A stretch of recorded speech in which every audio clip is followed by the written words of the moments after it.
A cleaning lady understood this film when every expert critic in the room failed. The Soviet state buried it, blocked it from Cannes, and branded it elitist. So why is The Mirror from 1975 now ranked among the greatest films ever made? And what happened to the real family Andrei Tarkovsky put on screen? Let's get into it. Number 1. Margarita Terrakova as Maria and Natalia, the single actress Tarkovsky trusted to play two women at once, the poet's mother in the past and his cold wife in the present. She was 31 when she shot it, and she is 83 today. Here is the wild part. Tarkovsky filmed her without makeup, refused to tell her the husband ever comes home so her waiting would feel genuinely unsure, and only halfway through the shoot decided to cast her a second time as the wife. He called her an ordinary genius, and later admitted he fell in love with her near the end of filming.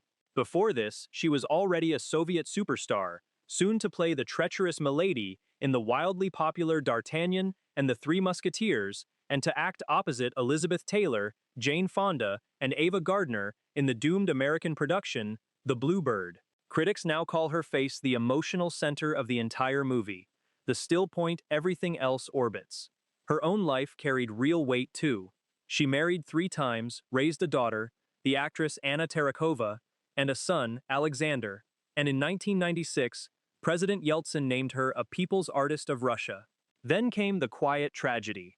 Around the mid-2000s, after directing and starring in her own film of Chekhov's The Seagull, she began battling Alzheimer's, gave her last interview in 2009, and slowly withdrew from public life. She has not made a film in 2 decades, yet that single unblinking performance keeps finding new audiences every year. Number 2. Oleg Yankovsky as the father, the absent soldier whose leaving haunts every frame of this story. He was 29 on set, and he would be 82 in 2026, but Russia lost him on May 20th, 2009, at just 65.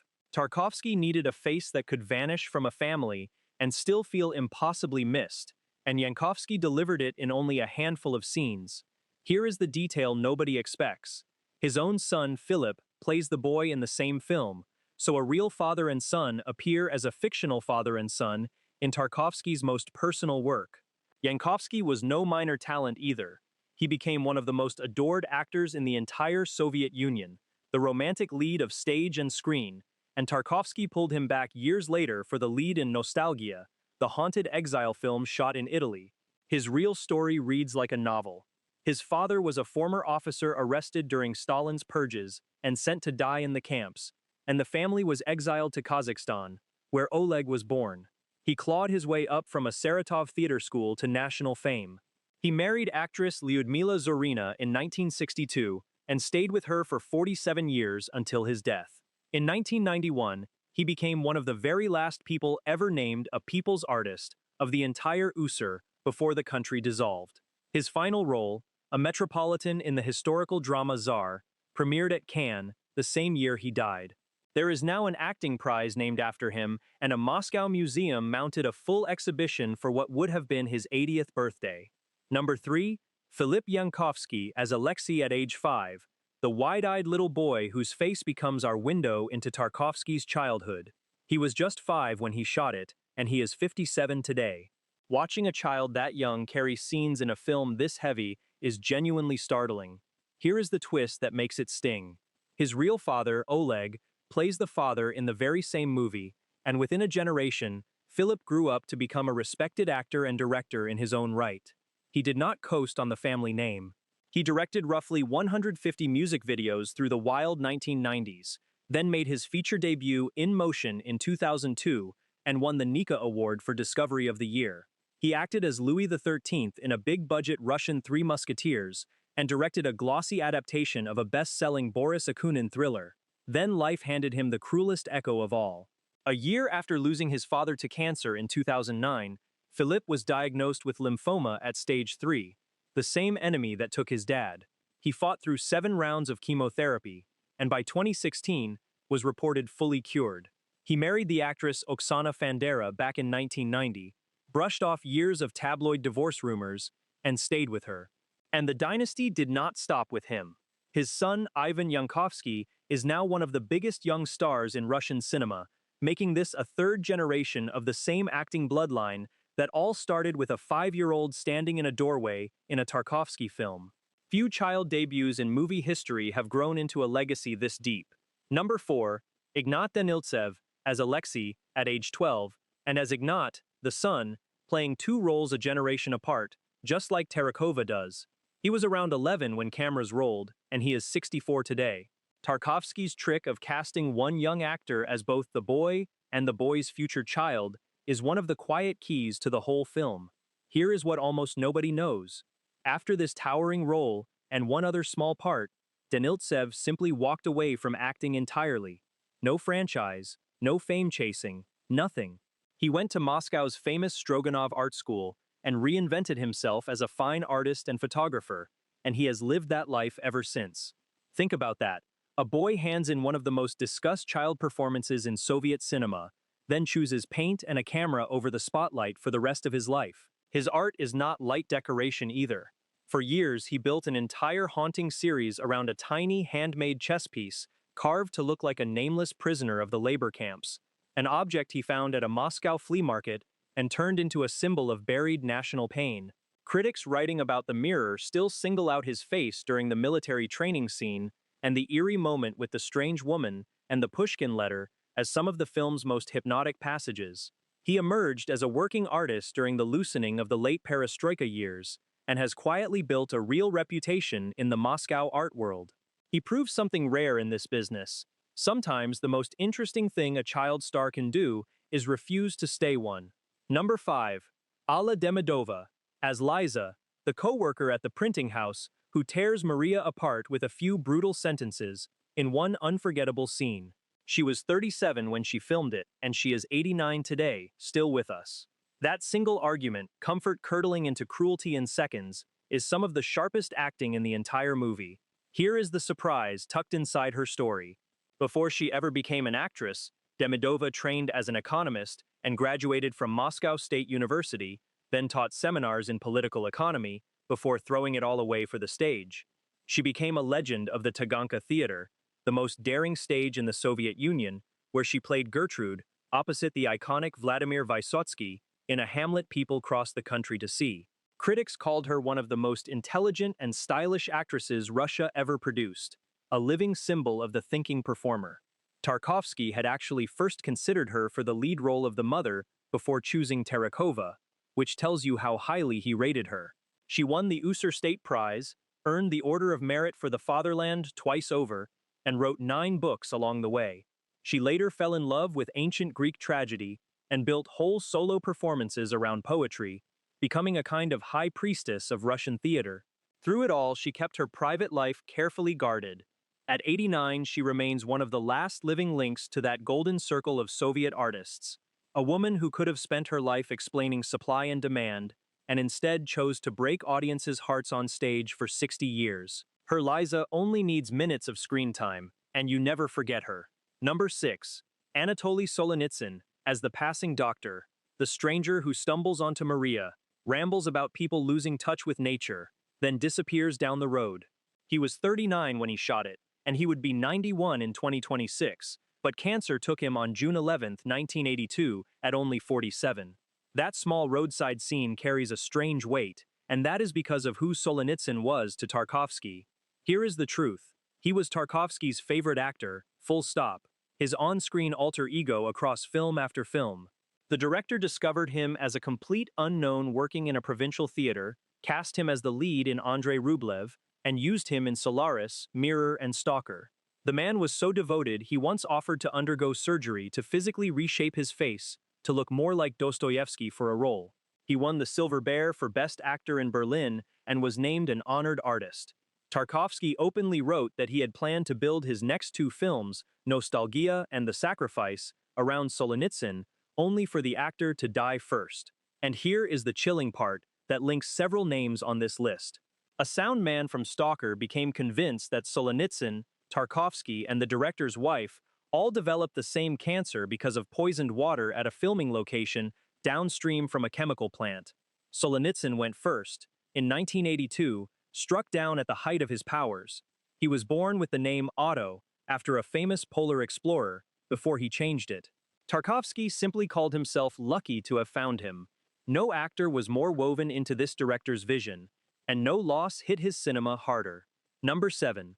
Innokenty Smoktunovsky, as the voice of the grown Alexei, the dying man whose face we almost never see, but whose voice guides the entire film from the shadows. He was 48 when he recorded it, and he would be 101 in 2026, but the world lost him on August 3, 1994, at 69. Tarkovsky chose to keep his hero off screen and let this one voice carry everything, and that was no small casting choice. Here is why it mattered so much. Smoktunovsky was widely called the king of Soviet actors, the most revered screen performer his country produced. His Hamlet in the 1964 Soviet film was so extraordinary that Laurence Olivier himself wrote that it was the most brilliant Hamlet he had ever seen, and many British critics ranked it above Olivier's own. He won the Lenin Prize for it. His life before fame was brutal. He fought in the war, was captured by German forces, escaped a prison camp, joined the partisans, and survived when almost all of his comrades did not. His voice was famously described as soft, sweet, and magical, which is exactly why Tarkovsky wanted it whispering through Mirror. He was also gloriously vain, once claiming his director on Hamlet was a no-talent amateur and the film only worked because of him. There is even an asteroid named in his honor. He recorded audio versions of huge works, including the New Testament, with that unmistakable instrument of a voice. He never needed to appear in this film, he only needed to speak, and his voice alone turned a dying man's memories into something that feels like scripture. Number 8. Nikolai Grinko, as the director of the printing house where Maria works, the calm authority figure in the middle of her panic over an imagined typo. He was 53 when he filmed it, and he would be 106 in 2026, but he died on April 10, 1989, at 68. His scenes feel lived in and grounded, which is no accident, because Grinko was Tarkovsky's good luck charm. Here is the remarkable fact. Grinko is the only actor who appears in all 5 of Tarkovsky's Soviet films. Every single one. Ivan's Childhood, Andrei Rublev, Solaris, Mirror, and Stalker. He is in each. Tarkovsky called him his good genius, and credited the actor's quiet, warm presence with bringing light to his heaviest stories. A Ukrainian from Kherson, Grinko appeared in well over 100 films across his career, almost always as a paternal or authoritative figure with a gentle steadiness. He stood nearly 6.5 feet tall, which only made that calm gravity land harder. Strangely, at his home studio in Kiev, he was undervalued for years and rarely handed a lead, even as he became indispensable to one of the greatest directors alive. He also worked with the other towering Soviet visionary, Sergei Parajanov, putting him at the very center of the most daring cinema the USSR ever produced. He was married to a symphony orchestra violinist and had no children of his own. When Tarkovsky needed a face the audience could instantly trust, he reached for Grinko nearly every time. Few supporting actors in film history were ever this essential to a single director's entire body of work, and his name deserves far more recognition than it gets. Number 9. Yuri Nazarov as the military instructor, the stern trainer drilling boys with rifles during the war, while one orphan pushes him to the breaking point with a grenade. He was 37 when he shot it, and he is 89 today, still alive and still a presence in Russian film. That tense training sequence, capped by the instructor throwing himself onto what turns out to be a dummy grenade, is one of the film's most quietly powerful moments. Here is what gives Nazarov real authority. Mirror was far from his only Tarkovsky job, since he also turned up in Andrei Rublev, making him another member of the director's trusted circle. Over a career stretching back to the 1950s, he piled up well over 200 roles, becoming one of the most recognizable character actors in the country. His best-known later part came in the explosive perestroika drama Little Vera, where he played the heavy-drinking father and earned a major award nomination. He was named a People's Artist of Russia in 2005. He comes from a military family, the son of a Red Army officer, which makes his casting as the instructor feel almost too fitting. In recent years, he has stayed remarkably active for a man approaching 90, even making headlines in 2023 after a fall in the Moscow metro sent him to the hospital. He has a large family and a long marriage behind him. While so many of his castmates have passed on, Nazarov is one of the few faces from this film still walking among us, a living bridge between Tarkovsky's vanished world and the present day. He gave a single scene the spine of real authority, and it still holds. Number 10. Tamara Ogorodnikova as the mysterious woman drinking tea, and the nanny, the unexplained figure who appears in Alexei's empty apartment and has his son read a famous letter by Pushkin before vanishing into thin air. She remains one of the most enigmatic presences in the entire film. Here is the fascinating wrinkle. Ogorodnikova was not only an actress in Tarkovsky's world, she was also a producer in it.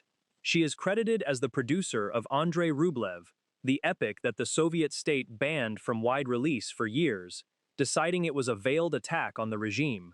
So this is someone who helped get one of the most censored masterpieces in Soviet history made, then turned up on the other side of the camera in 3 different Tarkovsky films.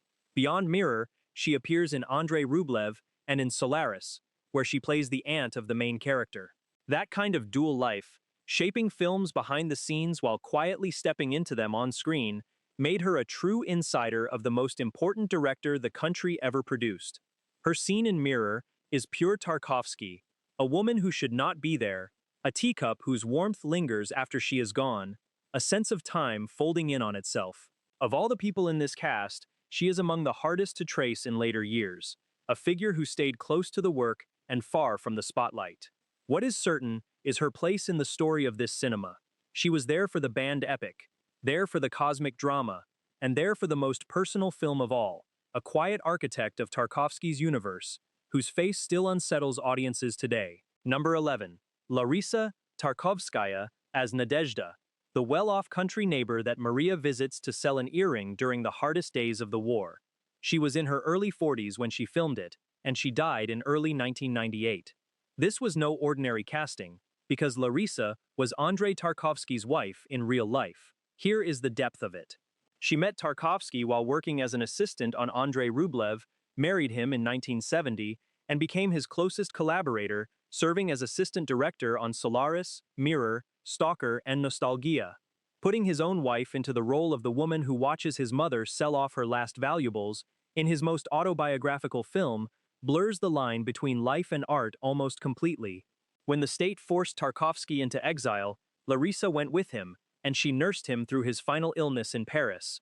After he died at the end of 1986, it was Larisa who designed the inscription on his gravestone, the now famous line about a man who saw the angel. Then came the haunting echo. Larisa later developed the very same kind of cancer that had killed her husband, and that some believe was tied to those poisoned filming locations, and she died of it in France, laid to rest beside him. She left behind memoirs about their life together that remain a vital window into who Tarkovsky really was. She was far more than a wife in the credits. She was the engine behind the scenes of his greatest decade, the keeper of his memory after he was gone, and a woman whose fate became tragically entwined with the films themselves. Her small scene carries the weight of an entire shared life. Number 12. Maria Vishnyakova as the elderly Maria, appearing as the aged version of the mother at the very end, the white-haired woman walking through the field as the film closes. Here is the fact that stops people cold. Maria Vishnyakova was Andrei Tarkovsky's actual mother, the real woman this entire film is about. She was around 66 during the shoot, and she would be 118 in 2026, but she passed away on October 5, 1979 at 71. Think about what Tarkovsky did here. He built his most personal film around his memories of his mother, the way she waited, the way she worked, the way she held the family together, and then he cast that very mother to play her own older self on screen. The young Maria is the radiant Terekova. The old Maria is the genuine article.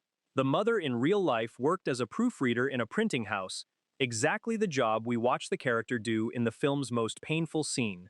She came from a family with noble roots she had to hide in Soviet times. After Andrei's father, the poet, left the family, she raised Andrei and his sister largely alone, including through the terror of the wartime evacuation, the very childhood the film keeps circling back to. She died in 1979, before her son became a global legend and before this film was crowned one of the greatest ever made, so she never saw the full scale of the love it would inspire. Few directors have ever paid tribute to a parent this directly, putting the real woman inside the dream about her. Her quiet final walk is the emotional last word of the whole film. Number 13.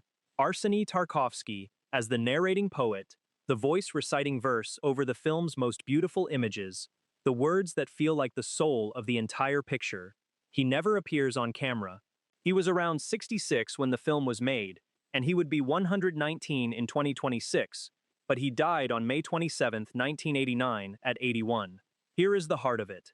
Arseny Tarkovsky was Andrei's father, the very man whose leaving haunts this whole story, and the poems you hear are his own, read aloud in his own voice.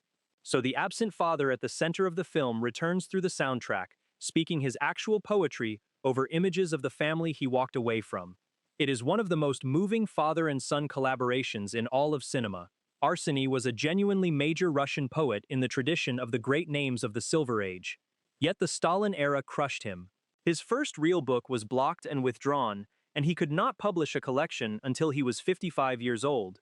He survived those decades by working as a translator, and he lost a leg after being wounded in the war. He was close to the towering poet Marina Tsvetaeva and read at the funeral of Anna Akhmatova. Then comes the gut punch of timing. Arseny outlived his own son, who died 3 years before him, so the father whose departure scarred the boy was the one left standing at the end. His son's films are exactly what carried his poetry to the world. The Mirror gave Arseny's words a global stage, and the verse you hear still sounds like a prayer, spoken across a lifetime. Number 14. Eduard Artemyev as the composer, the man who wove the eerie electronic textures and ghostly choirs that drift under the film's dreamlike images. He was around 36 when he scored it, and he would be 88 in 2026. But he died on December 29, 2022, at 85. Here is the striking part. Artemyev was a true pioneer, one of the very first composers in the entire Soviet Union to master the synthesizer, taming a rare and almost mythical electronic instrument when the technology was brand new. For Mirror, he did something daring, blending the sacred music of Bach with subtle electronic processing, wind, fire, and floating choirs until you cannot tell where the world ends and the score begins. The result is a sound that feels less like music and more like memory itself. He formed the most important partnership of his career with Tarkovsky, scoring the holy trinity of Solaris, Mirror, and Stalker, and his cosmic, drifting work became the secret weapon of all three. He did not stop there. He scored a long run of major films for Nikita Mikhalkov, and Andrei Konchalovsky, was named a People's Artist of Russia, and won the country's top film music prizes again and again. His themes even soared at the opening ceremonies of 2 different Olympic Games. One of his melodies was later rebuilt into a worldwide dance hit, proof of how far his sound traveled. And here is the haunting coincidence. He died on the 29th of December, the exact same calendar day Tarkovsky himself died, decades apart. His son now guards and reissues his electronic legacy. The mood of this film lives in his sound, and it always will. Number 15. Georgy Rarberg as the cinematographer, the eye behind the camera who turned Tarkovsky's memories into some of the most ravishing images ever committed to film. He was around 36 when he shot it, and he would be 88 in 2026. But he died on July 28, 1999 at 61. Here is why he matters so much. The look of Mirror, the wind rolling through the field, the burning barn in the rain, the slow drift between color, black and white and warm sepia, all of that visual magic came through Rarberg's lens, and many call it one of the most beautiful films ever photographed. He came from a famous artistic dynasty, the grandson of a celebrated architect. Then came the disaster that broke him. Tarkovsky hired him again for Stalker, but after a third of the film was shot, the footage came back ruined from a lab error with foreign film stock, and Tarkovsky fired him. Rarberg always believed Tarkovsky manufactured the crisis because the director secretly needed time to rethink the script. Whatever the truth, being blamed for the Stalker collapse wrecked Rarberg's career, and it never truly recovered. People who were there said the real problem was simple. There was not enough room on one set for 2 men who each believed they were a genius. A whole documentary was later built around his side of the story. The cruelest detail is the timing. Just 2 weeks before he died in 1999, he was finally planning to shoot 3 new films, one of them about his own life. He gave The Mirror its breathtaking face, then watched his bond with its director burn down. His images outlived all the wreckage. Number 16. Andrei Tarkovsky as the director, the man whose childhood, mother, father, and dreams became every frame of this film. He was around 41 when he made it, and he would be 94 in 2026, but he died on December 29, 1986 at just 54. This is his most personal work, the one where he stopped telling ordinary stories and simply opened his own memory onto the screen. Here is how hard he fought for it. The Soviet state did not understand it and did not want it. They branded the film elitist, slashed it to a tiny release in a handful of out-of-the-way theaters, struck only a small number of prints, and blocked it from competing at Cannes. Critics in his own country tore it apart, and yet ordinary people flooded him with letters saying the film understood their own lives. There is a famous story he loved to tell.